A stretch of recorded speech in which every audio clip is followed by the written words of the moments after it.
Heading डालेंगे भैया आघात वर्धनीयता। आघात वर्धनीयता इसमें लिखेंगे, इंग्लिश होती है इसकी मेलिएबिलिटी। इसमें लिखेंगे धातुओं का वह भौतिक गुण, धातुओं का वह भौतिक गुण जिसके कारण उन्हें पीटकर, दबाकर या रोलिंग करके, पीटकर या दबाकर या रोलिंग करके बिना तोड़े पतली चादरों में बदला जा सकता है। बिना तोड़े पतली चादरों में बदला जा सकता है, आघात वर्धनीयता कहलाता है। आघात वर्धनीयता कहलाता है। जैसे जैसे में लिख देंगे एल्यूमिनियम, कॉपर, चांदी, सोना। ठीक है, एल्यूमिनियम को खींच के बढ़ाया जा सकता है, एल्यूमिनियम की भी परतें आती हैं, चादर आती है।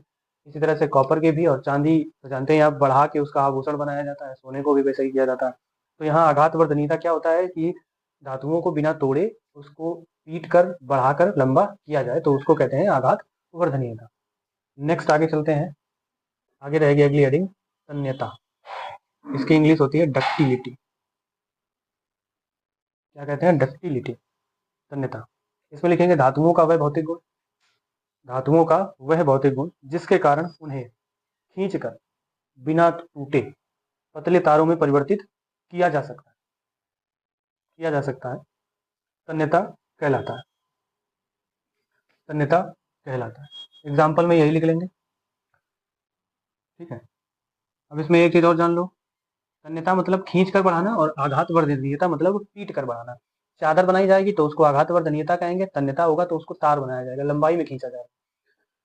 यहाँ लिख लेंगे क्या कि जो सोना है इसकी तन्यता सबसे ज्यादा होती है। 1 ग्राम सोने से 3 किलोमीटर लंबा तार, 2 किलोमीटर लंबा तार खींचा जा सकता है। यानी अगर आपके पास 1 ग्राम सोना है, इतनी इसकी डक्टिलिटी ज्यादा होती है, तन्यता ज्यादा होती है कि खींच कर इसको 2 किलोमीटर लंबा तक बढ़ा सकते हैं। तो ये क्या हो गया?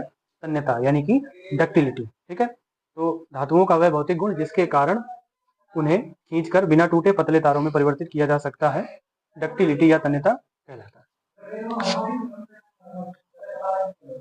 हेडिंग डालेंगे अगली अपर रूप, यानी एलोट्रॉप्स। अपर रूप क्या होता है? लिखेंगे इसमें वे तत्व जिनके भौतिक गुण भिन्न, वे तत्व जिनके भौतिक गुण भिन्न परंतु रासायनिक गुण समान होते हैं। वे तत्व जिनके भौतिक गुण भिन्न परंतु रासायनिक गुण समान होते हैं, अपर रूप कहलाते हैं। अपर रूप कहलाते हैं। उनका यह गुण अपर रूपता कहलाता है। उनका यह गुण अपर रूपता कहलाता है। जैसे एग्जाम्पल में एक देंगे कार्बन, ग्रेफाइट, हीरा, फुलेरीन। ठीक है, इनके सबके रासायनिक गुण तो समान होते हैं लेकिन भौतिक गुण भिन्न भिन्न होते हैं। ये अपर रूपता, जैसे कि समस्थानिक और संभारिक आप आगे पढ़ेंगे। ठीक है, तो ये कार्बन रासायनिक सूत्र सबका सी होता है, ठीक, लेकिन भौतिक गुण अलग अलग होता है। कार्बन मुलायम होता है, ग्रेफाइट जानते हैं काला होता है, हीरा तो बिल्कुल इसका उल्टा होता है, चमकदार होता है, और फुलेरीन ये फुटबॉल जैसी संरचना वाला एक तत्व होता है जो कि कार्बन का ही एक अपर रूप माना जाता है। ठीक है भैया, तो ये हो गया अपर रूप। अब यहाँ से हम आगे चलते हैं। अगली हेडिंग रहेगी आपकी सक्रियता श्रेणी। सक्रियता श्रेणी का मतलब है एक्टिविटी सीरीज। क्या हेडिंग डालेंगे? सक्रियता श्रेणी। सक्रियता श्रेणी यानी एक्टिविटी सीरीज।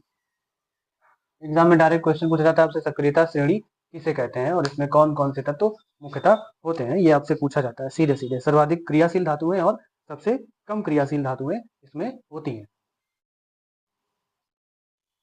तो सक्रियता श्रेणी यानी कि एक्टिविटी सीरीज लिखेंगे इसमें वह सूची जिसमें धातुओं की क्रियाशीलता को अवरोही क्रम में व्यवस्थित किया जाता है। वह सूची जिसमें धातुओं की क्रियाशीलता को अवरोही क्रम में व्यवस्थित किया जाता है, सक्रियता श्रेणी कहलाती है, यानी एक्टिविटी सीरीज कहते हैं।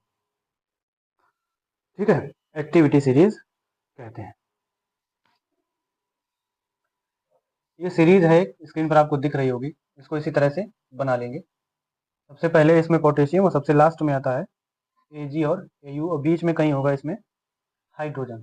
ठीक है, तो हाइड्रोजन सबसे बीच वाला तत्व है और सबसे सर्वाधिक क्रियाशील ऊपर होते हैं और सबसे कम क्रियाशील नीचे होते हैं। ठीक है, तो ये आपकी जो सक्रियता श्रेणी है, अगर कोई तत्व ज्यादा क्रियाशील है तो वो सबसे ऊपर रखा गया है, वो अपने विलयन से नीचे वाली धातु को विस्थापित कर देता है, तो उसको कहते हैं अधिक क्रियाशील। ठीक है, जैसे कि अभी एक रिएक्शन पड़ी थी जिंक और कॉपर सल्फेट की, तो वहां जिंक जो था वो कॉपर सल्फेट को, जिंक प्लस कॉपर सल्फेट, ये रिएक्शन पड़ी थी, इसमें कॉपर को जिंक हटा दे रहा था, यानी ZnSO4 राइट हैंड में मिल रहा था और कॉपर अलग हो जा रहा था, तो जिंक ऊपर आएगा कॉपर नीचे आएगा, तो इसलिए ये अपने विलयन से उसको विस्थापित कर देता है, तो यही सक्रियता श्रेणी होती है। ठीक है, तो इस वीडियो में इतना ही। अगर वीडियो आपको अच्छा लगा है तो वीडियो को लाइक कर दीजिए, चैनल को सब्सक्राइब नहीं किया है तो चैनल को सब्सक्राइब जरूर कर लें और अपने दोस्तों में ये वीडियो शेयर कर लें। ठीक है, और इसके अलावा अगर आपको किसी भी सब्जेक्ट में कोई भी दिक्कत है तो आप कमेंट बॉक्स में लिख सकते हैं, ताकि उसका समाधान अगले वीडियो में किया जा सके। ठीक है भैया, तो इस वीडियो में इतना ही, मिलते हैं नेक्स्ट वीडियो में, तब तक के लिए जय हिंद जय भारत।